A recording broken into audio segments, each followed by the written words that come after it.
When I checked some sources on the author Jerzy Kosinski, I was surprised to find that his stock as a writer has sharply declined.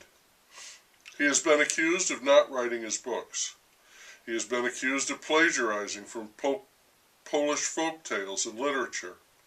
He was accused of lifting the idea for being there from a Polish book. He's been accused of writing books in Polish and then having others rewrite them in English. The critical vultures were at one time really tearing him apart, and they left his reputation in shreds. I have no idea what the truth of all of this might be. I do know, or I think I know, that as a boy, a Polish Jew, he was given a new name, Jerzy Kosinski, and posed as a Catholic to evade German persecution. From an early age, he was not who he was, and he learned that life is dire and lies are necessary for survival. When he came to the United States at the age of 24, he forged letters of support and claimed to be backed by a fake foundation. He published his first 2 books of nonfiction, supposedly, under a pen name. I think it was Joseph Novak. He claimed that his first wife, from whom he was divorced, died of brain cancer. Others say she was a wealthy alcoholic who took her own life. Kosinski became something of a jet-setter. He loved to ski and play polo. He also loved to go about in disguises, various disguises, as various other people, often as a deaf mute. Deception for him was a way of life. Writing fiction came naturally to him. He married a second woman, and they stayed together for nearly 30 years.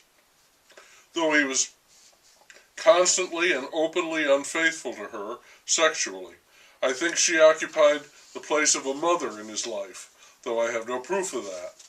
There is no doubt that he loved her as much as he could love anyone. Sometimes he appeared to claim that The Painted Bird was mostly autobiographical. Other times he backed away from that. He said that a friend told him to write a book that was the most innocent and the most depraved at the same time. In writing The Painted Bird, I think he did that, however it was created. He centered it on, as he said, a child in war, the essential anti-human condition. He called it menacing fiction, in which the boy was in a constant state of endangerment, knowing only fear and terror. I have heard terrible things about children living in foster homes. When writing about his book Steps, he referred to the book as the predator and the reader as the victim.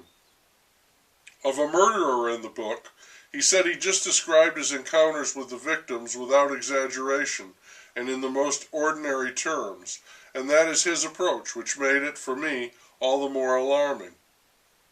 He said he wanted to write fiction that would reflect and perhaps exercise the horrors that his parents had found so inexpressible. He wanted to turn trauma into drama. I know, he wrote, that real events have been more brutal than the most bizarre fantasies. Occupants of the village where he stayed during the war deny that any of the scenes he wrote ever happened.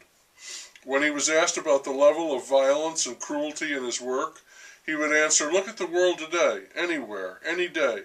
Look at what people are doing to other people. Am I making that up too? No, I don't have to make it up. It's all too real. For every sea shark of popular culture, I come up in my novels with a street shark, something that really exists." I think whatever happened to him as a child, it created the mold of his permanent identity, or lack thereof, from which he could not escape, not through fiction or disguise, polo or skiing.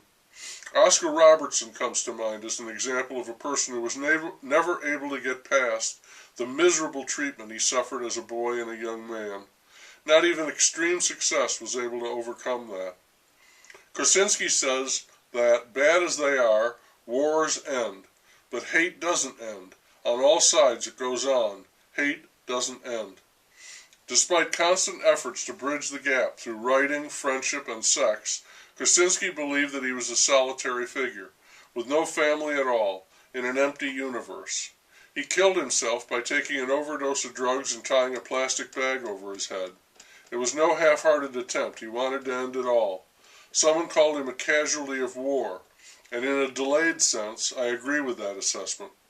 He wrote that suicide proves man's power to choose, his final act, if nothing else.